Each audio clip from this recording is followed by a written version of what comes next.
ব্যবসা, এটা ধর্ম ব্যবসা নয়। আমার নবী তো 10 বছর মদিনা চালিয়েছেন কার আইন দিয়ে? জোরে বলেন, কার আইন দিয়ে? তা আপনি রাসূলের উম্মত, আপনি এটার বিরোধিতা কেন করবেন? আমার নবী এই কোরআন দিয়ে যেভাবে মসজিদে নববীতে তেলাওয়াত করে নামাজে ইমামতি করেছেন, এই একই কিতাব দিয়ে মদিনার রাষ্ট্রকে তিনি 10 বছর পরিচালনা করেছেন। আমরা তার উত্তরসূরি, আমরা তার উম্মত, আমরা তারই আদর্শ বাস্তবায়নের লক্ষ্যে আল্লাহর দ্বীন কায়েমে কাজ করব। আপনি এটাকে ধর্ম ব্যবসা বলেন এই কারণে, কারণ আপনার চেতনার ব্যবসায় ভাটা পড়েছে। নতুন করে চেতনার ব্যবসায় নামাজ ধান্দা করিয়েন না। 17 বছর চেতনার ব্যবসা করে যারা দেশ থেকে পালিয়েছে, পুনরায় কেউ যদি চেতনার ব্যবসা করে ধর্মকে আর মুক্তিযুদ্ধকে বিপরীতমুখী দাঁড় করায়, তাহলে তাদের পরিণতিটা কত ভয়ঙ্কর হবে কল্পনাও করতে পারবে না। চোখের সামনে আপনি পরিণতি দেখে বুঝি এখনো টের পান নাই গো। ধর্ম আর মুক্তিযুদ্ধকে আলাদা করবেন না। মুক্তিযুদ্ধের চেতনা, এদেশের মানুষের আসল চেতনা হলো ইসলাম। এদেশে প্রতিদিন পূর্ব দিক থেকে সূর্য উঠে আল্লাহু আকবারের মাধ্যমে, সূর্য ডুবেও যায় আল্লাহু আকবারের মাধ্যমে। এটা শাহজালাল, শাহপরান, শাহ মাহদুম রাহিমাহুমুল্লাহ, পীর মাশায়েখ, ওলিয়া উলিয়া, আলেম উলামা আর 90% মুসলমানের ইসলামের বাংলাদেশ। ইসলামের বিরুদ্ধে কথা বলে নিজেদের শিকল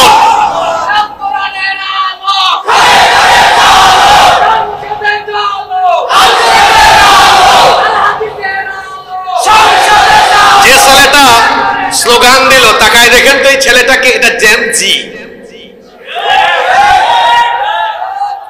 এরপরে মাহফিলে ওই আলফা জেনারেশনও আছে। আমি শুনুন, আপনারা ঠিক ঠিক বলেন, আপনারা ঠিক বলার কি? আপনি বললেও কোরআনের কথা ঠিক, না বললেও বরং ঠিক ঠিক না বইলা মাহফিলে ফজিলতের কথা শুনলে বলবেন সুবহানাল্লাহ, আল্লাহর বরত্বের কথা শুনলে বলবেন আল্লাহু আকবার। মাহফিলে রুহানিয়ত ফিরে আসবে, আধ্যাত্মিকতা ফিরে আসবে ইনশাআল্লাহ। এই ছেলেটার দিকে আমি আপনাদের মনোযোগ আকর্ষণ করলাম কেন দেখেন না? এই ছেলেরা, ওই আলফা জেনারেশনের এরা এখন আর চোর ডাকাত দুর্নীতিবাজদেরকে বাংলাদেশ পরিচালনায় দেখতে চায় না। এইরকম জেনারেশন জি আর পরবর্তী আলফা জেনারেশন, এরা আলেম উলামা আর ইসলামপন্থীদের নেতৃত্বে কোরআনের বাংলাদেশ দেখতে চায়। এদের সেন্টিমেন্ট বুঝে আগাতে হবে। আশ্চর্য ব্যাপার, আবার সমাজে অনেক অজ্ঞ মুসলমান আছে যারা তাদের জীবনকে 2 ভাগ করে নিয়েছে। দেখা যায় তারা জীবনকে 2 ভাগ করে শুধু ধর্মীয় ক্ষেত্রে তারা কোরআনকে গ্রহণ করেছে। এই জন্য নামাজে তারা কোরআন তেলাওয়াত করে, রমজান মাসে কোরআন দিয়ে তারা খতমে তারা বিশেষ করে। আবার কোন লোক মারা গেলে তারা কোরআন তেলাওয়াত করে সওয়াব বখশায় দেয়। কোন ব্যবসা প্রতিষ্ঠান উদ্বোধনের আগে তারা কোরআন তেলাওয়াত করে, বিয়ে শাদীর আগে কোরআন তেলাওয়াত করে। শুধু এটাকে তারা তেলাওয়াতের কিতাব, খতমের কিতাব, তাবিজের কিতাব, ঝাড়ফুঁকের কিতাব হিসাবে গ্রহণ করেছে। কিন্তু তার পরিবার চলে, সমাজ চলে, রাষ্ট্র চলে তাগুত আর শয়তানের দেওয়া মতবাদের ভিত্তিতে। আল্লাহ তাআলা বলছেন যারা তাদের জীবনকে 2 ভাগ করে নিয়েছে তারা আদৌ পরিপূর্ণ ঈমানদার হতে পারেনি। যে আল্লাহর কোরআন দিয়ে আপনি আপনার নামাজ পরিচালনা করেন, সে আল্লাহর কোরআন দিয়ে আপনি আপনার পরিবার পরিচালনা করবেন। যে আল্লাহর কোরআন দিয়ে আপনি আপনার মসজিদ পরিচালনা করেন, সে আল্লাহর কোরআন দিয়ে আপনি আপনার সভ্যতা, সমাজ এবং রাষ্ট্র পরিচালনা করবেন। কিন্তু আশ্চর্য ব্যাপার, আপনার সমাজের দিকে তাকিয়ে দেখেন, বিয়ে শাদীর অনুষ্ঠানে বিয়ের আগের দিন বিয়ে বাড়িতে ছেলে মেয়ে একত্রিত হয়ে গায়ে হলুদের অনুষ্ঠান করে, নাচ গান বাজনার আয়োজন করে, আর বিয়ের দিনে হুজুর ডেকে এনে তারপরে হুজুরকে বলে বিয়ের খুতবা দেন। হুজুর তখন কোরআন থেকে 2-3টা আয়াত তেলাওয়াত করে। আশ্চর্য কথা, কোরআন তেলাওয়াত দিয়ে বিয়ে পড়ানো হয়, কিন্তু সেই বিয়েতে খুতবার আগে পরে কোরআন বিরোধী কাজ কারবার হয়। দোকানপাট উদ্বোধনের আগে হুজুর ডেকে এনে কোরআন তেলাওয়াত করে দোকান উদ্বোধন করে, কিন্তু সেই দোকান বা ব্যবসা প্রতিষ্ঠান কোরআন বিরোধী কাজ কারবারে চলে, ওজনে কম দেয়, সেখানে মিথ্যা বলে প্রতারণা করে ভেজাল পণ্য বিক্রি করে। পার্লামেন্ট উদ্বোধন হওয়ার আগে কোরআন থেকে তেলাওয়াত করে, কিন্তু সেই পার্লামেন্টের অধিবেশন পরিবেশনে আবার কোরআন বিরোধী আইন পাশ করে। এমনি ভাবে মুসলমান কোরআনকে শুধু তেলাওয়াতে সীমাবদ্ধ রেখে কোরআন বিরোধী কাজ কারবার করে। যারা নিজেদেরকে ইমানদার বলে দাবি করে তারা ইমানদার আদৌ হতে পারেনি, বরং তারা হলো ইমানদার নামের আস্ত একটা মুনাফিক। রব্বুল আলামিন কোরআনুল কারীমের 4 নম্বর সূরা সূরাতুন নিসা এর 61 নম্বর আয়াতে স্পষ্ট ভাষায় বলেছেন, মুনাফিকদেরকে চিনতে পারবা। ওয়া ইযা কিলা লাহুম তাআলাউ ইলা মা আনজালাল্লাহু ওয়া ইলার রাসূলি রাআইতাল মুনাফিকিনা ইয়াসুদ্দুনা আনকা সুদুদা। আল্লাহ তাআলা বলছেন, আর যখন এদেরকে বলা হয় আল্লাহ যা নাজিল করেছেন আল্লাহর বিধানের দিকে আর রাসূলের তরিকার দিকে ফিরে আসো, ও নবী এমন কথা বললে পরে মুনাফিকদেরকে দেখবেন রাআইতাল মুনাফিকিনা ইয়াসুদ্দুনা আনকা সুদুদা, দেখবেন মুনাফিকরা পাশ কাটিয়ে চলে যায়। মুনাফিক চিনা বড় কঠিন। কেউ যদি বলে হুজুর আমি বেশি হিন্দু দেখবো, কোথায় যাব? ভারতে যান, কোটি কোটি হিন্দু আছে। কেউ যদি বলে হুজুর আমি বৌদ্ধ দেখবো, কোথায় যাব? চীনে যান, মিয়ানমারে যান, কোটি কোটি বৌদ্ধ আছে। কেউ যদি বলে হুজুর আমি খ্রিস্টান দেখবো, কোথায় যাব? আমেরিকায় যান, ইংল্যান্ডে যান। কেউ যদি বলে হুজুর আমি ইহুদি দেখবো, কোথায় যাব? ইসরায়েলে যান। কিন্তু নোয়াখালীর কেউ যদি প্রশ্ন করে বসে হুজুর আমি মুনাফিক দেখবো, কোন দেশে যাব? মুনাফিকের জন্য বাংলাদেশে যাওয়া লাগবে না, আপনার এলাকায় আপনার গ্রামে এমনকি এখানের ভেতরেও মুসলমানের বেশ ধরে মুনাফিক লুকিয়ে থাকতে পারে। তার মানে মুসলমান আছে যেখানে মুনাফিক আছে। মুনাফিক আপনি চিনতেও পারবেন না। মাথায় ধবধবে সাদা টুপি, গায়ে ধবধবে সাদা পাঞ্জাবি, ধবধবে সাদা পায়জামা, দেখলে মনে হয় যেন ফেরেশতা জান্নাত থেকে পালিয়ে এসেছে। এমন একটা সুরত ধরে চলাফেরা করে। মুনাফিক চেনাও যায় না, কারণ সে নামাজেও যায়, রোজাও রাখে, হুজুরদের সাথে থাকে, মাহফিলেও আসে, আবার তলে তলে ইসলাম আর মুসলমানদের শেকড় কাটে। মুনাফিক যারা আল্লাহর আইন কোরআনের আইন চায় না, তারা আপনাদের মসজিদে ইমাম সাহেব যদি জুমার দিনে বয়ান করতে গিয়ে বলেন সম্মানিত মুসল্লিবৃন্দ আমাদের এই মসজিদ আল্লাহর আইনে চলবে, কোরআনের আইনে চলবে, সভাপতিও বিরোধিতা করবে না, সেক্রেটারিও বিরোধিতা করবে না, ক্যাশিয়ারও বিরোধিতা করবে না, গ্রামের একজন মুসল্লিও বিরোধিতা করবে না, বরং সবাই হাত তুলে হুজুরকে সাপোর্ট দিয়ে বলবে হুজুর আপনি সত্যি কথাই বলেছেন, আমাদের এই মসজিদ কোরআনের আইনে চলুক, আল্লাহর আইনে চলুক। হুজুর যদি শুধু খুশি হয়ে পরবর্তী পয়েন্টে বলে যে কোরআনের আইনে মসজিদ চলবে, সেই কোরআনের আইনে আমার সমাজ চলবে, দেশ চলবে, এই কথা বলার পরে দেখবেন কিছুক্ষণ আগে হুজুরকে বাহবা দিয়েছে যারা, হুজুরের চাকরি খাওয়ার জন্য উঠে পড়ে লেগে যাবে তারা। কি গো ভাই, একটু আগে না আপনি হুজুরকে বাহবা দিলেন, এখন আপনি হুজুরকে তার চাকরি খাওয়ার জন্য লেগে পড়লেন কেন? আমার দেশে কোরআন দিয়ে মসজিদ চলুক, একজন মানুষও এটার বিরোধিতা করবে না, কিন্তু যখনই বলবেন যে আল্লাহর কোরআন দিয়ে মসজিদ চলবে, সে আল্লাহর কোরআন দিয়ে সমাজ চলবে, দেশ চলবে, তখন দেখবেন এক গ্রুপ বের হয়ে বলবে হুজুর রাজনীতি করার জায়গা পান না, হুজুরকে বলবে ধর্ম ব্যবসায়ী, বলে কি বলে না? ইসলাম দিয়ে কোরআন দিয়ে দেশ পরিচালনা ধর্ম ব্যবসা নয়, বরং ইসলাম দিয়ে দেশ পরিচালনা রাসূলের আদর্শ। তিনি 1 বছর আর 2 বছর নয়, আল্লাহর কোরআন দিয়ে মদিনার রাষ্ট্র পরিচালনা করেছেন 10 বছর। সেই কোরআন দিয়ে রাষ্ট্র পরিচালনার কথা বলা, কোরআন দিয়ে রাষ্ট্র প্রতিষ্ঠার আন্দোলনে শামিল হওয়া, এটা ধর্ম ব্যবসা নয়, বরং ধর্ম ব্যবসায়ী তারা নির্বাচন আসতে পরে টুপিদারি লাগাইয়া ধর্মীয় লেবাস পরে যারা, ইলেকশন আসলে পরে মাথার মধ্যে স্লোগানগুলো একবারে দিয়েন, কারণ শুরুতে দিলে আপনারা টায়ার্ড হয়ে যাবেন।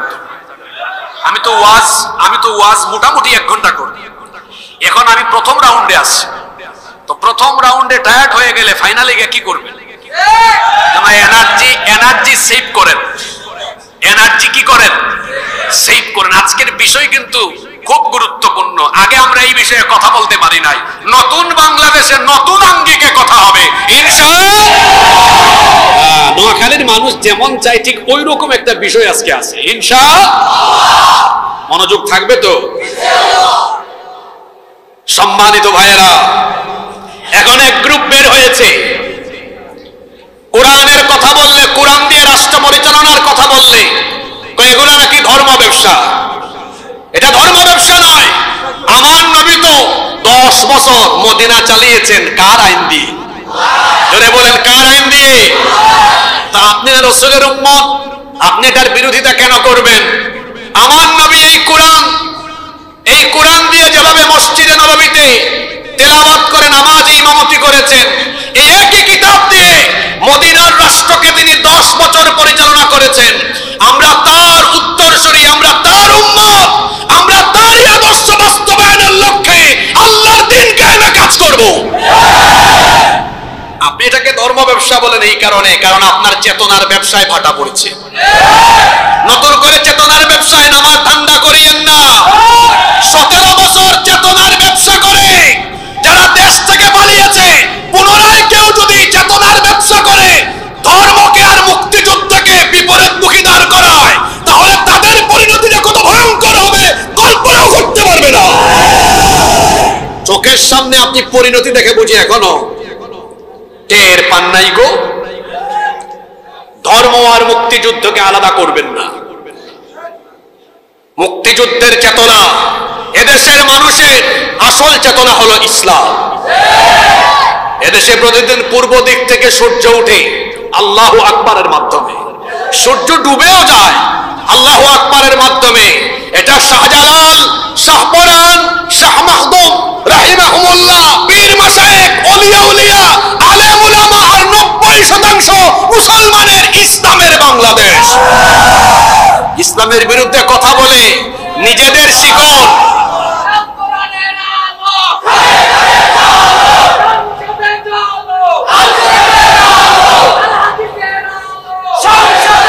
যে ছেলেটা স্লোগান দিল, তাকায় দেখেন তো এই ছেলেটাকে, এটা জেন জি।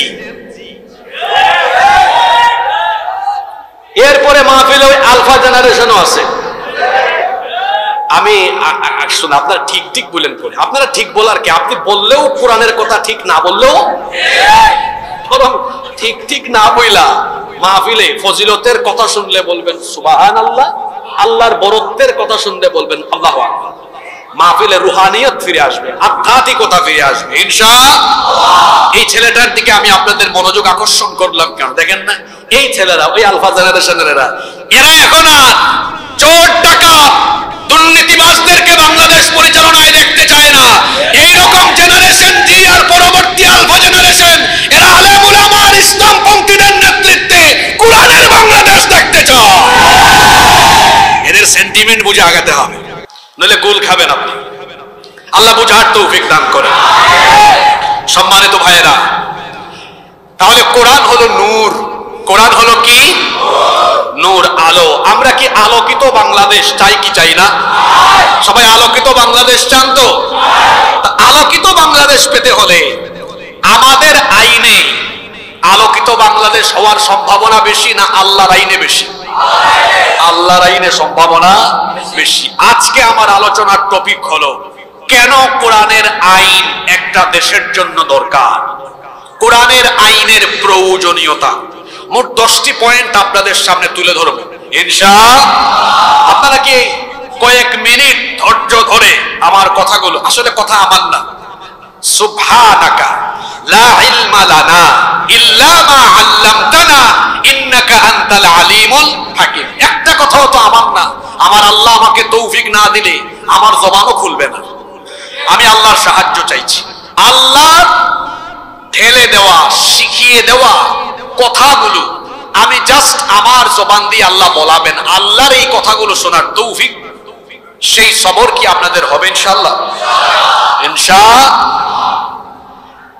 কেন রাষ্ট্রীয়ভাবে কোরআনের আইন দরকার? আগে তো লাভ লস জানা দরকার। যদি লাভ হয় তাহলে আজকে আমরা দলমত নির্বিশেষে একমত হয়ে যাব ইনশাআল্লাহ।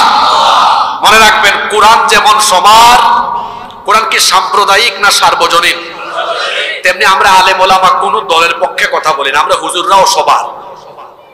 এখানে ভাববেন না যে হুজুররা কোন দলের দালালি করে, অসম্ভব। আমরা মানুষদেরকে আল্লাহর কোরআনের দিকে ডাকি আর রসুলের দিকে ডাকি। আমরা কোন নেতা নেত্রী দলের পূজা করি না, কারো অন্ধ আনুগত্য করি না, কারো দিকে মানুষকে ডাকি না। আমরা শুধু মানুষকে ডাকি মহান আল্লাহর দিকে, আর ডাকি আমার নবীর দিকে। সুবহানাল্লাহ। তো নিরপেক্ষ মন মগজ নিয়ে আমরা আজকে শুনবো ইনশাআল্লাহ। কেন একটি দেশের জন্য কোরআনের আইন দরকার? আমরা কয়টা কারণ বলবো? জোরে বলেন। পারলে নোট করে নিয়ে যান একদম। এক, এজন্য কোরআনের আইন দরকার কারণ কোরআনের আইন হলো ত্রুটি মুক্ত, জটিলতা মুক্ত। কথা কি বললাম? ত্রুটি মুক্ত, জটিলতা মুক্ত। মানুষ যখন আইন বানানোর কাজে হাত দেয়, আচ্ছা আপনারা তো একটা কথা প্রায় সময় বলেন, মানুষ মাত্রই ভুল, মানুষ মাত্রই ভুল। এজন্য এই মানুষ যদি দেশ পরিচালনা, সমাজ পরিচালনার জন্য আইন বানানোর কাজে হাত দেয়, ও মানুষ হিসাবে ভুল করে বসতে পারে। যার কারণে দেখবেন পৃথিবীর যে সকল দেশে মানুষের তৈরি করা আইন দিয়ে দেশ চলে, এই আইনগুলা ফিক্সড না, কিছুদিন পর পর এগুলা সংশোধন হয়। সংশোধন হয় না, এগুলো চেঞ্জ হয়, সংযোজন বিয়োজন হয়। এই বাংলাদেশের সংবিধানও ৭১-এর পরে বহুবার পরিবর্তন হয়েছে, সংস্করণ হয়েছে, বাস জায়গা হচ্ছে না। আরে একটু আগাবে কেমনে, এখানে তো চিপাচিপি হয়ে গেছে। তো পিছনে অনেকে দাঁড়িয়ে আছেন, আমি স্বেচ্ছাসেবক ভাইদেরকে বলবো পর্দাটা খুলে দেন আর একটু জিকির করেন, সামনে এগিয়ে আসেন, জিকিরের সাথে সাথে দাঁড়ানো ভাইদেরকে বসার জায়গা করে দেন। লা ইলাহা ইল্লাল্লাহ, লা ইলাহা ইল্লাল্লাহ, লা ইলাহা। কেউ কথা বলবেন না, প্রাণ ভরে জিকির করেন। লা ইলাহা ইল্লাল্লাহ, লা ইলাহা ইল্লাল্লাহ, সুবহানাল্লাহ ওয়ালহামদুলিল্লাহ, ইল্লাল্লাহ, লা ইলাহা ইল্লাল্লাহ, লা ইলাহা, লা ইলাহা, লা ইলাহা ইল্লাল্লাহ মুহাম্মাদুর রাসূলুল্লাহ সাল্লাল্লাহু। এই তো সুন্দর একটা পরিবেশ হয়ে গেছে, আলহামদুলিল্লাহ পড়েন। এক নাম্বার কারণ, এজন্য কোরআনের আইন দরকার। কোরআনের আইন ত্রুটি মুক্ত, জটিলতা মুক্ত। মানুষের বানানো আইনে ভুল থাকবে, জটিলতা থাকবে। কেমন জটিলতা থাকবে? সে যদি আইন বানানোর সুযোগ পায়, তাহলে আইনকে এমন জটিল করে রাখবে, সে মানুষের সুবিধার জন্য আইন বানাবে না, জনগণের সুবিধার জন্য আইন বানাবে না। সে তার নিজের ক্ষমতায় থাকার সুবিধা আর দলের আশেপাশের মানুষদের সুবিধা বিবেচনা করে আইন বানাবে। কথাকে বোঝা যায়? আপনাদের মনে হয় এই ভুলটা কখনো করবেন না যে যারা আইন বানায়, সংবিধান বানায়, কোনোদিনও ভাবিয়েন না আপনাদের কল্যাণে বানায়। তারা আগে নিজের স্বার্থ বিবেচনা করে। সে দেখি আমি একটু লং টার্ম ক্ষমতায় থাকার কোন একটা ফন্দি এখানে আঁকতে পারি কিনা, আমার দলের লোকদেরকে সুযোগ সুবিধা দেওয়ার মতো করে আইনটাকে সংবিধান সংশোধন করি। দেখবেন যারাই যখন ক্ষমতায় আসে সংবিধানে হাত দেয়, সংবিধান বদলায়, পরিবর্তন করে নিজেদের সুযোগ সুবিধা মতো। এই জন্য দেখা যায় একটি দেশের সংবিধান যেখানে মানুষের তৈরি করা আইন দিয়ে চলে, বারবার বারবার পরিবর্তন হয়। আপনারা আমাকে বলেন তো, আল্লাহ আমাদেরকে যে জীবন বিধান দিয়েছেন ১৫০০ বছর হয়ে যাচ্ছে, আজ পর্যন্ত কি কোরআনের একটা হরফ, এমনকি নোক্তা পরিবর্তন হওয়ার দরকার পড়েছে? কিয়ামত পর্যন্ত এটা কি পরিবর্তন হবে? কোনোদিনও আর পরিবর্তন হবে না, হওয়ার সম্ভাবনাও। এজন্য আল্লাহ কিতাবের শুরুতেই বলে দিয়েছেন, যালিকাল কিতাবু লা রাইবা ফীহি হুদাল লিল মুত্তাকিন। এটা এমন কিতাব যার মধ্যে সন্দেহ আছে, এ ব্যাপারেও সন্দেহ করা যায় না। আল্লাহু আকবার। আমাদের দিকে তাকান, মনে করেন হুজুর আর আমি একটা উদাহরণ দিই। আমিও তো মানুষ, তিনিও মানুষ। প্রথমে আমরা এই চর হাজারি পরিচালনার জন্য হুজুরকে দায়িত্ব দিলাম যে হুজুর আপনি আমাদের চর হাজারি চালান। তো এই চর হাজারি পরিচালনা করার জন্য তো কিছু আইন কানুন বানাইতে হবে।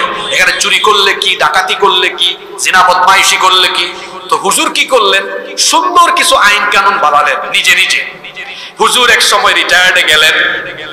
এরপরে আপনারা কি করলেন, আমাকে চোর হাজারের দায়িত্ব দিলেন। আমি চিন্তা করলাম আমি যে দলের মানুষ, আমার দলের আশপাশে সব চোর আর বাটপার, একটু চুরির আইন, ডাকাতির আইন হালকা করে দেই যাতে এরা চাঁদাবাজি চুরি টুরি করতে পারে। আমি একটু আইন কানুনটা নিজের সুবিধা মতো কি করলাম, সংশোধন করলাম। এরপরে আমার পরে যিনি আসবেন উনি আবার হাত দিবেন, উনি উনার মতো চেঞ্জ করবেন। এভাবে যদি বারবার বারবার মানুষের হাত দ্বারা আইন সংশোধন হয়, সংযোজন বিয়োজন হয়, আল্লাহর কসম এই সংবিধান পরিবর্তনের দ্বারা দেশের জনগণের ভাগ্য বদলাবে না। আমার কথা মিলিয়ে নেন, যারাই যখন সংবিধানে হাত দেয় মানুষের ভাগ্য বদলাবার কথা বলে, তারা নিজেদের শার্ট প্যান্ট বদলায়, মোবাইল বদলায়, গাড়ি বদলায়, বাড়ি বদলায়। মানুষের ভাগ্য বদলায় না। মানুষের ভাগ্য বদলাবে একমাত্র আল্লাহর কোরআন দিয়ে। এখন আবার হুজুরের কাছে চলে যান, হুজুর আপনি নিজে আইন বানাতে পারবেন না, আপনি এই এলাকা চালান, কোরআন দিয়ে চালান। হুজুর রিটায়ার্ড করলেন, আমাকে দায়িত্ব দিলেন। আপনারা বললেন হুজুর আপনিও চালান, কিন্তু নতুন করে আইন বানাতে পারবেন না, কোরআন দিয়ে চালান। তাহলে বোঝা গেল কোরআনের আইন থাকলে ব্যক্তির পরিবর্তন হবে, কিন্তু আইনের কোনো পরিবর্তন হবে না। বাংলাদেশের মুসলমান জেনারেশন জি, যুবক তরুণ ছাত্র ভাইয়েরা, আপনাদেরকে বলছি আপনাদের রক্ত, জীবন আর ত্যাগের বিনিময়ে এই নতুন বাংলাদেশ আমরা পেয়েছি।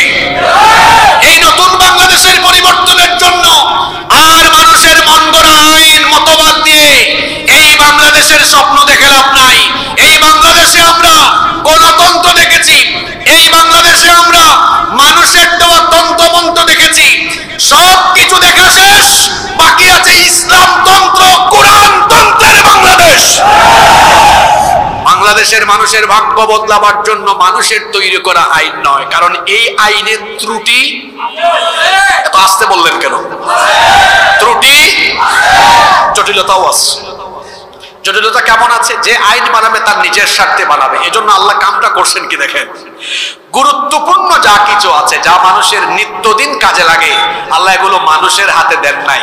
যেমন আপনারা বলেন তো, আমি কিছু কথা বলি, এগুলো আপনাদের ডেইলি দরকার কি দরকার না বলবেন। আলো, সবাই বলেন আলো, বাতাস, পানি, আগুন, অক্সিজেন, এগুলো কোন দেশের সরকারের হাতে না আল্লাহর হাতে? এগুলো যদি আল্লাহ মানুষের হাতে দিতেন, মানুষ ক্ষমতা পাইলে যে স্বৈরাচার হয় তার বিরুদ্ধে আন্দোলন করলে বলতো যতক্ষণ পর্যন্ত আমার আনুগত্য না করবে আলো, বাতাস, পানি, আগুন, অক্সিজেন কিছুই দিব না, আগে আমার পায়ে পড়ো তারপর দিব। আল্লাহ তাআলা এই জন্য নিত্য প্রয়োজনীয় জিনিসগুলো মানুষের হাতে দেন নাই। আল্লাহ তো জানেন এই মানুষ ক্ষমতা পাইলে, ফেরাউন তো জালিম হয়েছে, নমরুদও জালিম হয়েছে। ফেরাউন নমরুদ নামে দুনিয়ায় কেউ নাই, কিন্তু তাদের ভাই বোন হয়ে তাদের চরিত্র লালন করে এমন মানুষ দুনিয়াতে ছিল, আছে, সামনে আসতে পারে। এজন্য আল্লাহ তাআলা নিত্য প্রয়োজনীয় জিনিসগুলো মানুষের হাতে দেন নাই, রেখে দিয়েছেন কার কাছে?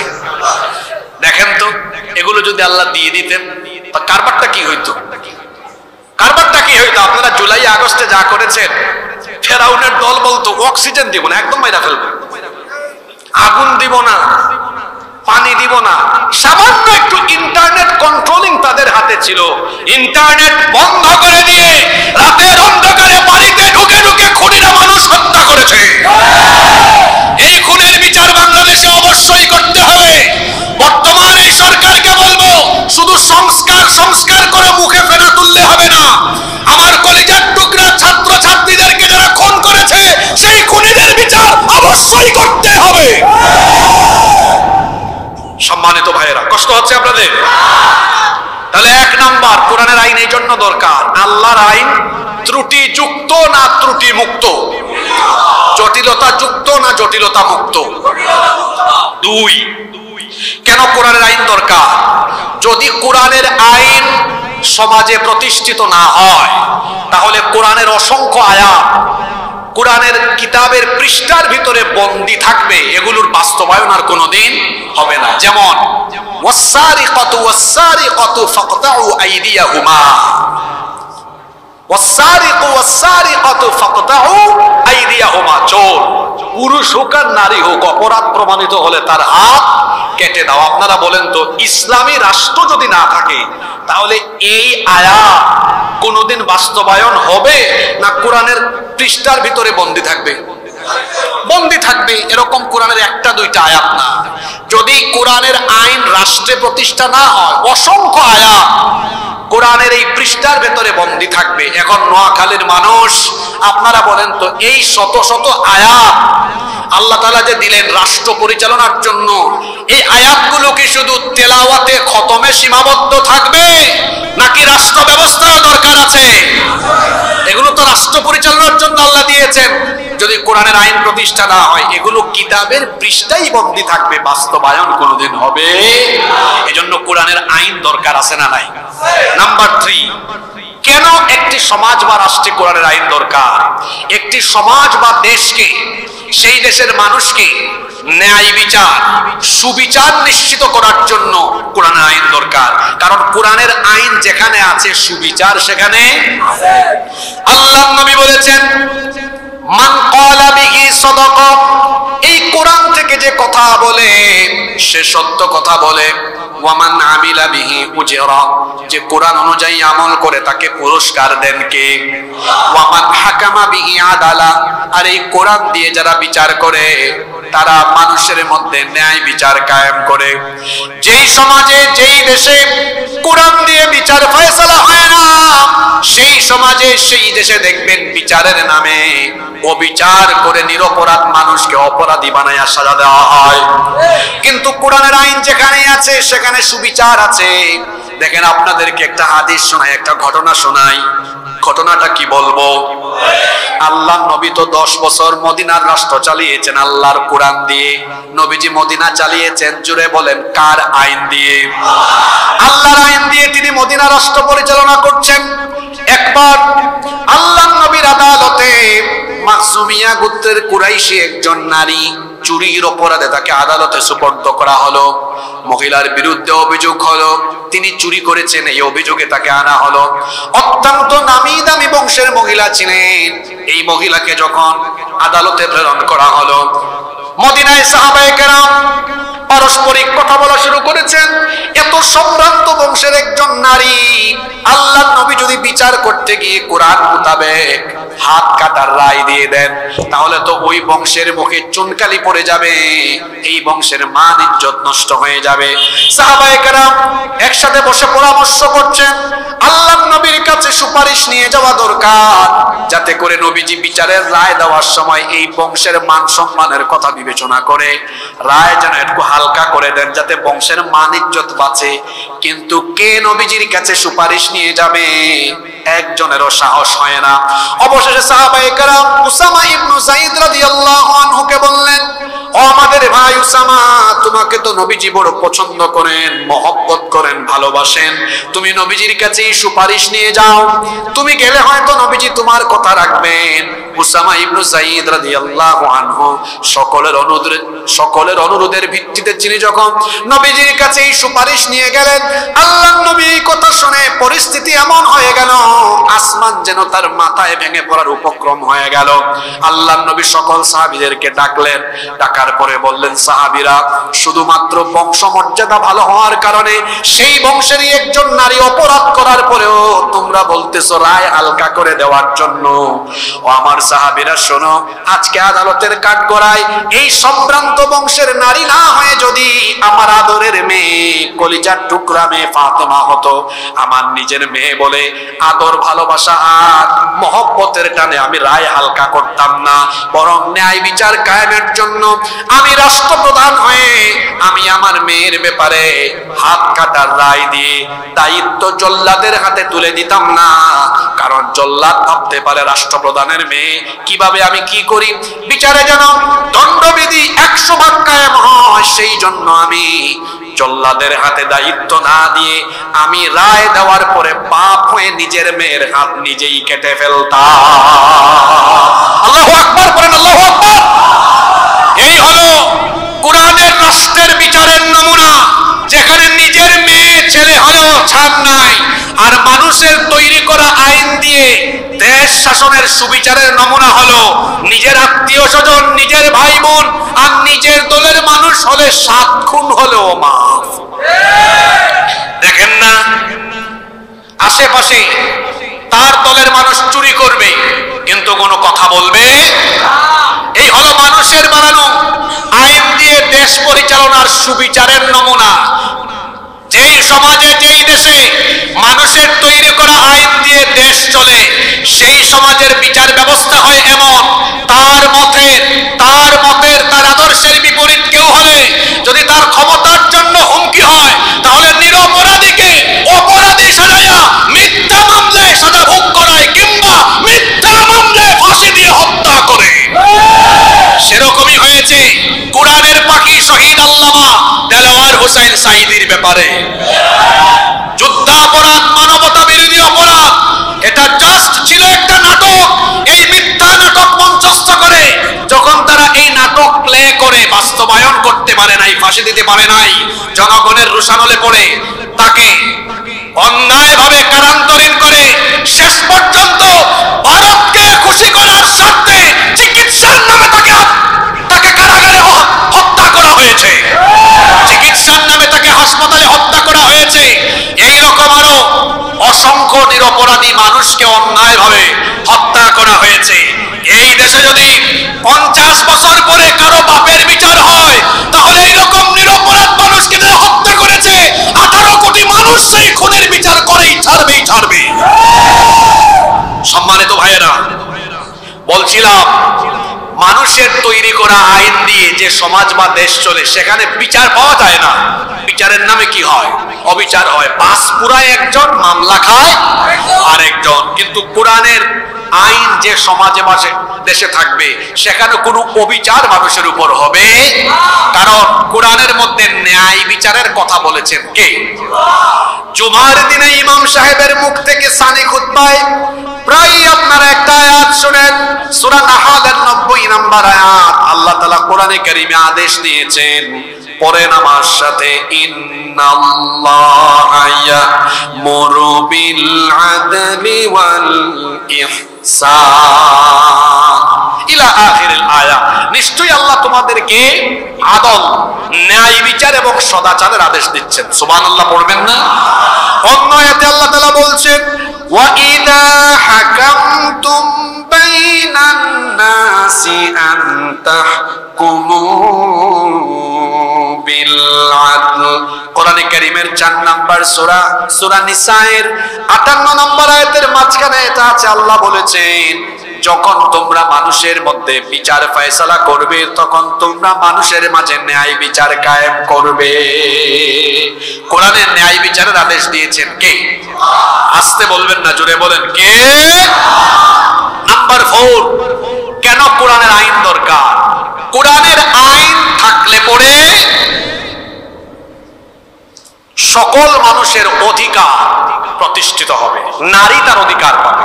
আজ নারী সম্পদের অধিকার থেকে বঞ্চিত। নারী বিভিন্ন জায়গায় লাঞ্ছনা, অবহেলার শিকার হয়। যদি কোনো সমাজে, কোনো দেশে কোরআনের আইন প্রতিষ্ঠা হয়, নারী তার ন্যায্য অধিকার পাবে। কারণ পৃথিবীর বুকে নারীর অধিকার প্রতিষ্ঠা করেছে ইসলাম। আর যারা নারী অধিকারের কথা বলে, নারী উন্নয়নের কথা বলে, নারী প্রগতির কথা বলে, তারাই দেখা যায় তাদের হাতে নারীরা সবচেয়ে বেশি লাঞ্ছনার শিকার হয়। ইসলাম নারীকে পরিপূর্ণ, পূর্ণাঙ্গ অধিকার দিয়েছে। সুতরাং যদি আল্লাহর আইন প্রতিষ্ঠা হয়, নারী তার অধিকার পাবে, শ্রমিক তার ন্যায্য অধিকার পাবে, এমনকি সকল ধর্মের মানুষও তার অধিকার ফিরে পাবে। আজ আমাদের পাশের দেশ থেকে বলতে শোনা যায়, বাংলাদেশে মৌলবাদ কায়েম হয়ে গিয়েছে, জঙ্গিবাদ কায়েম হয়ে গিয়েছে। এই দেশে দেশে এখন সংখ্যালঘু হিসেবে যারা আছে তারা কেউ আর নিরাপদ নয়। তাদের মুখের ভাষা শুনে মনে হয় মায়ের চেয়ে মাসির দরদ বেশি। সম্মানিত অমুসলিম নাগরিক বৃন্দকে আমরা বলবো, আমাদের এই বক্তব্য যদি আপনারা শোনেন, এই দেশে কোরআন ইসলাম প্রতিষ্ঠিত হলে আপনাদের ভয়ের কোনো কারণ নাই। কারণ মায়ের কোলে শিশু যেমন নিরাপদ, ইসলামী রাষ্ট্রে, কোরআনী রাষ্ট্রে মুসলমানদের কাছে অমুসলিমরাও তেমন নিরাপদ। আপনাদেরকে ভয় দেখায়, আপনাদেরকে এরা উস্কে দিতে চায়। পাশের দেশ থেকে যারা আমাদেরকে জঙ্গি বলে, এরা যে কত বড় অসভ্য আর জঙ্গি তা পৃথিবীর মানুষ জানে। তারা আমাদের ব্যাপারে মিথ্যা অপবাদ দেয়। বাংলাদেশে আমরা নাকি অমুসলিমদের ঘর বাড়ি জ্বালিয়ে দিচ্ছি, আমরা নাকি বাংলাদেশে সংখ্যালঘু নির্যাতন করি। আর আমরা বলি বাস্তব চিত্র হলো এই দেশে অমুসলিম নাগরিকেরা জামাই আদরে আছেন। আমি কি ভুল বলেছি? যারা আমাদেরকে বলে আমরা সংখ্যালঘু নির্যাতন করি, এটা তাদের চরিত্র। গুজরাটে, সিকিমে, হায়দ্রাবাদে, কাশ্মীরে তারা কি করেছে তা পৃথিবীর মানুষ জানে। আমাদেরকে তারা বলে জঙ্গিবাদী, অথচ তারা কত বড় জঙ্গি আর সন্ত্রাসী শুনেন। আমরা তো বাংলাদেশে, এমনকি ভারতবর্ষ থাকতে আমাদের কোনো শাসক কোনোদিনও, এমনকি আমাদের কোনো মুসলমান ভাই বোন কখনো অমুসলিমদের উপাসনালয়ে হামলা চালায়নি। কারণ ইসলাম, কোরআন আমাদেরকে এই শিক্ষা দেয়নি, এজন্য আমরা এটা করি না। কিন্তু যারা আমাদেরকে সন্ত্রাসী বলে, তারা এমন সন্ত্রাসী, এমন জঙ্গি, তারা আমাদের শত শত বছরের ঐতিহ্য, বাবরি মসজিদ দখল করে, রাম মন্দির নির্মাণ করে দুনিয়ার 200 কোটি মুসলমানদের কলিজায় আগুন লাগিয়ে দিয়েছে।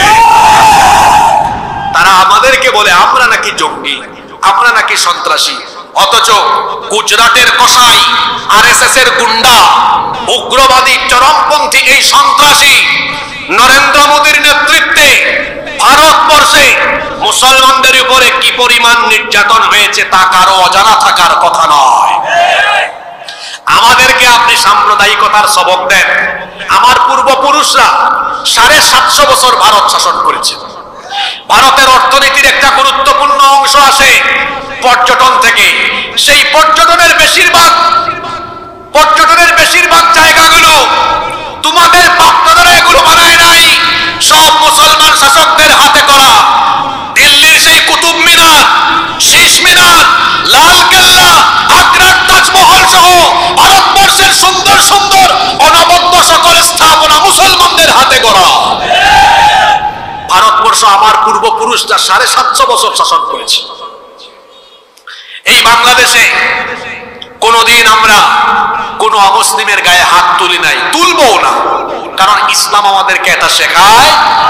পাশের দেশ থেকে বলা হচ্ছে এখন বাংলাদেশে উগ্রবাদ, জঙ্গিবাদ গায়েব হয়ে গিয়েছে। আমার দেশের নাগরিক সম্পর্কে আপনার এত চিন্তা কেন? নিজের চরকায় তেল দেন।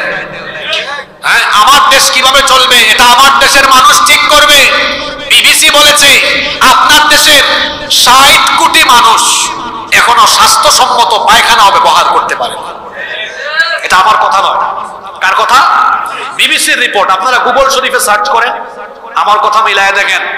আপনার দেশের 60 কোটি মানুষ এখনো স্বাস্থ্যসম্মত পায়খানাই ব্যবহার করতে পারে না, খোলা জায়গায় পায়খানা করে। আপনি আমার দেশ না, নিজের দেশ নিয়ে চিন্তা করেন। এই 56,000 বর্গ মাইলের বাংলাদেশের প্রতিটি নাগরিক এখন সচেতন। এই দেশে কোন দেশের আধিপত্যবাদ কায়েম হতে দেওয়া হবে না। এই দেশ দিল্লির ইনস্ট্রাকশনে চলবে না। বাংলাদেশ চলবে তেমন, বাংলাদেশের মানুষ চাইবে যেমন। দিল্লি যেভাবে চাইবে বাংলাদেশ সেভাবে চলবে। দিল্লি থেকে বলা হয় বাংলাদেশে নাকি অমুসলিমরা নিরাপদে থাকবে না। আমরা আমাদের অমুসলিম সম্মানিত ভাই বোনদেরকে বলতে চাই, আমাদের ইসলাম এত সুন্দর, আমাদের কোরআন এত সুন্দর। ইসলাম আমাদেরকে উগ্রপন্থা শেখায় না, আমাদেরকে চরমপন্থা শেখায় না, আমাদেরকে সন্ত্রাসী হওয়ার দীক্ষা দেয় না। বরং আল্লাহ তাআলা আমাদেরকে শিক্ষা দিয়েছেন। কোরআনুল কারীমের 60 নম্বর সূরা, সূরা মুমতাহিনা এর 8 নম্বর আয়াতে আল্লাহ বলছেন, লা ইয়ানহাকুমুল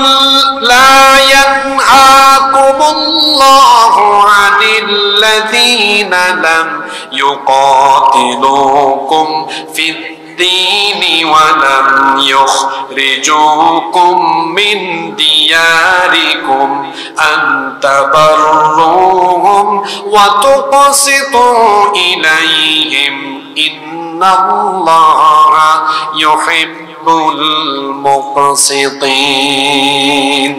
আল্লাহ তাআলা বলছেন যারা দ্বীনের ব্যাপারে তোমাদের সাথে যুদ্ধে জড়ায়নি এবং যারা তোমাদেরকে ঘর বাড়ি থেকে বিতাড়িত করেনি সেই সকল মুসলিমদের ব্যাপারে তাদের সাথে সদাচারের ব্যাপারে এবং ন্যায় প্রতিষ্ঠার ব্যাপারে আল্লাহ তোমাদেরকে নিষেধ করেননি, বরং আল্লাহ তোমাদেরকে আদেশ দিয়েছেন সে সকল অমুসলিমদের সাথে সদাচরণ করো, ন্যায় বিচার করো, তাদের উপর জুলুম করো না। আমাদের কোরআন আমাদেরকে শিক্ষা দিল, অমুসলিমদের সাথে জুলুম করতে নিষেধ করলো, তাদেরকে সম্মান করার কথা বললো, তাদের হক প্রতিষ্ঠার কথা বললো। আবার অন্য আয়াতে আল্লাহ বলেছেন অমুসলিমদের উপাস্যদেরকে তোমরা গালি দিও না, কারণ তোমরা যদি তাদের দেবতাদেরকে উপাস্যদেরকে গালি দাও অজ্ঞতাবশত তারাও তোমাদের আল্লাহকে গালি দিয়ে বসবে, এজন্য এমনটা করো না। এজন্য আল্লাহ কোরআনে কারিমে আমাদেরকে শিখিয়েছেন অন্য ধর্মের কোন উপাস্যকেও গালি দিও না, এমনকি কোন ধর্মের উপাসনালয়ে হামলা চালাতে নিষেধ করেছেন মুহাম্মাদুর রাসূলুল্লাহ, আমরা বলি সাল্লাল্লাহু আলাইহি ওয়াসাল্লাম। সেজন্য আমরা বলতে চাই এই দেশে যত মুসলিম ভাই বোনেরা আছেন আপনাদের টেনশনের কোনো কারণ নাই। এই দেশে ইসলাম যদি কায়েম হয়ে যায় অমুসলিমরা আরো বেশি নিরাপত্তা পাবে, কারণ কোরআনে শান্তি আছে, ইসলামে শান্তি। নাম্বার 5, আপনাদের কষ্ট হচ্ছে নাকি?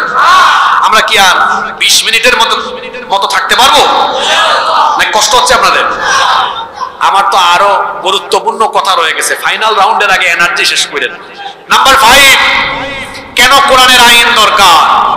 কোরআনের আইন এই জন্য দরকার, কোরআনের আইন প্রতিষ্ঠা হলে পরে মানুষ তার মত প্রকাশের স্বাধীনতা আর ধর্ম পালনের স্বাধীনতা পাবে।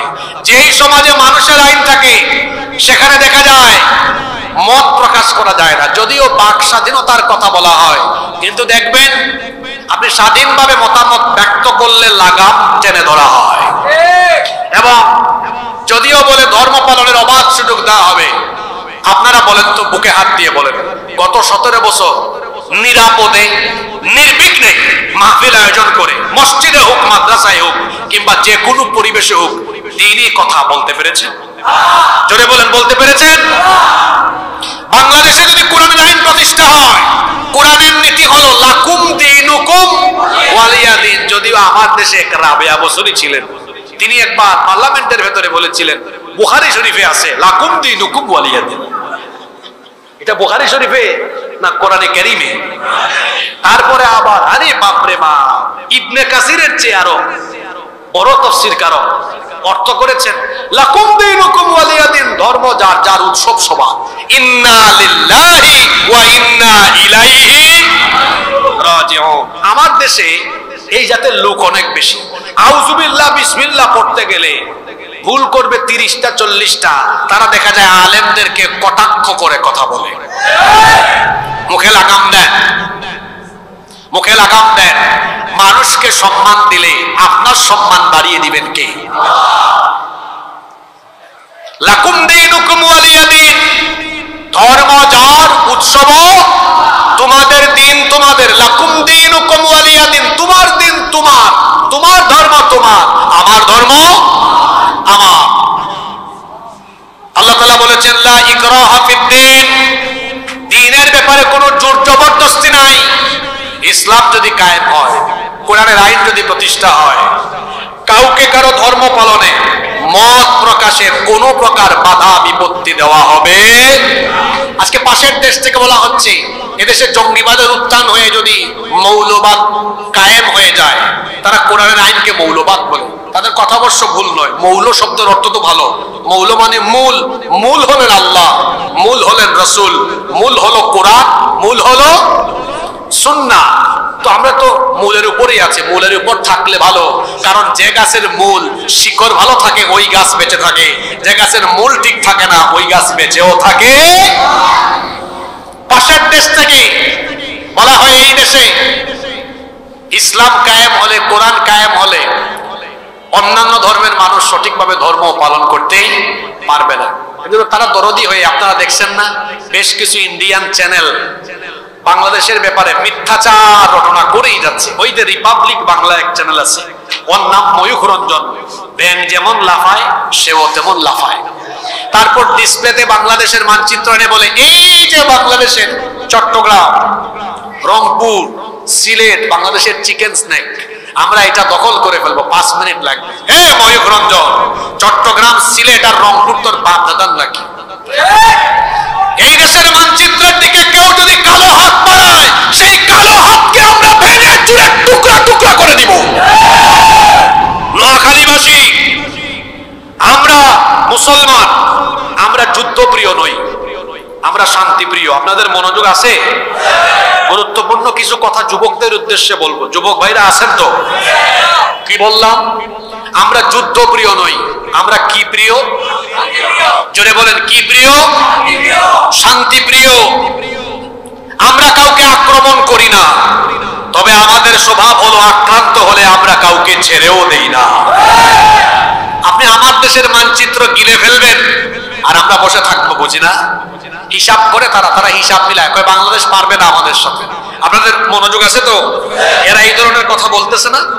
কয় তো তাদের জনসংখ্যা কম, মিলিটারি কম, সাবমেরিন কম, যুদ্ধ জাহাজ কম, মানে সব কম, আমাদের কিছু নাই, তাদের সব। পাগলের দল। আমাদের কাছে এমন এক জিনিস আছে যা তোমাদের কাছে নাই। আমাদের ঈমান আছে, তোমাদের ঈমান নাই। আমাদের ঈমানের চেতনার সামনে দাঁড়িয়ে থাকার দুঃসাহস পৃথিবীর কারো নাই। কারণ আল্লাহর কোরআনে সূরা আনফাল 8 নম্বর সূরা, আয়াত নাম্বার 65, যাদের ঈমানের ব্যাটারি ফিউজ হয়ে গিয়েছিল, ব্যাটারিটা চার্জ করে দেন। সূরা আনফাল, সূরার নাম কি? কয় নাম্বার সূরা? 8 নম্বর সূরা, আয়াত নাম্বার 65। বাড়িতে গিয়ে বাংলা অর্থ সহ ব্যাখ্যা সহ পড়বেন, ব্যাটারি চার্জ করে নিবে। আল্লাহ ওখানে কি বলেছে? ইয়াকুম মিনকুম 20 সাবিরুনা ইয়াগলিবু মিআতাইন। ও মুসলমানরা, পৃথিবীতে কোনোদিন মুসলমানরা সংখ্যা দিয়ে বিজয়ী হয় নাই। মুসলমানরা বিজয়ী হয়েছে ঈমানী চেতনায় দাঁড়িয়েছে, আল্লাহ তার ফেরেশতা পাঠিয়ে সাহায্য করেছেন। সুবহানাল্লাহ। আচ্ছা, বদরে আমাদের সংখ্যা কম ছিল না কাফিরদের সংখ্যা বেশি ছিল? বিজয় দিয়েছেন আল্লাহ কাকে? জোরে বলেন, কাকে? তো আমরা কি সংখ্যা দিয়ে বিজয়ী হয়েছি না ঈমান দিয়ে? সুবহানাল্লাহ কি বাড়ি গিয়ে বলবেন? ওয়া ইয়াকুম মিআতুন ইয়াগলিবু আলফাম মিনাল্লাযীনা কাফারু। আর ঈমানের উপরে দৃঢ় থাকা ঈমানদারের সংখ্যা যদি হয় 100, 1000কে মোকাবেলা করতে পারবে। আল্লাহু আকবার। হিসাবটা কে মনে রাখছেন বলেন তো? 20 জনে নোয়াখালীর মানুষ তো ভুলে যাওয়ার কথা না। 20 জনে 200, 100 জনে 1000। একটু ভাগ করেন তো, 1000 ভাগ 100 ফলাফল কত? 10। 200 ভাগ 20 ফলাফল কত? 10। তার মানে যুদ্ধের টাইমে মুসলমানের সংখ্যা একজন হলেও কোয়ালিটিতে, শক্তিতে তার শক্তি হয় 10 গুণ। সুবহানাল্লাহ। এটা আমার হিসাব না আল্লাহর হিসাব? তাহলে আমার দেশে মুসলমান আছে আমার দেশের জনসংখ্যা 18 কোটি, 14 কোটি মুসলমান আছে সংখ্যায়। যদি তারা ঈমান নিয়ে দাঁড়ায়, তাহলে 14 কোটি গুণ 10 সমান কত? 140 কোটি। পাগলের দল হিসাব করতেও জানে না, ওরা বলে আমাদের জনসংখ্যা কম। আর আমরা তো বুঝি, আমরা ঈমান নিয়ে দাঁড়ালে 14 কোটি 140 কোটির শক্তি নিয়ে দাঁড়িয়ে যাব। ওখানে আছে 130, তাদের 130 কোটি, এর মধ্যে 30 কোটি আমাদের মার খাওয়া ভাই আছে না? ওখানে আবার 30কে 10 দিয়ে গুণ করেন, কত হবে? 300 কোটি। আপনারা কি শিলপাটা বলেন না পাটাপুতাইল বলেন? পাটাপুতাইল। তো আমরা সিলেটি মাতল লগে আপনার মাত মিলি গেল কিলা বুঝলাম না। আমরা অত কই পাটাপুতাইল, তোরা সিলেটি মাতিল্লাম, বুঝছেন নি আপনারা? পাটাপুতাইলের মাঝখানে যা দিবেন কি হয়ে যায়? একেবারে পিছে এবলা ফেবলা হয়ে যায়। গুজরাটের কসাই নরেন্দ্র মোদীকে বলছি, আমার দেশের মানচিত্রের উপরে কোনো জোর দিবেন না। আমরা আগেই বলেছি আমরা যুদ্ধপ্রিয় নই, আমরা শান্তিপ্রিয়। কিন্তু আপনি অশান্তির দাবানল জ্বালাতে জ্বালাতে যদি আমাদের গায়ের উপর আপনি চলে আসেন, তখন তো আমরা যদি দাঁড়িয়ে যাই 14 কোটি 140 কোটির শক্তি নিয়ে, ওইদিকে 30 কোটি 300 কোটি, মোট দুই দিক থেকে যখন 440 কোটি চাপ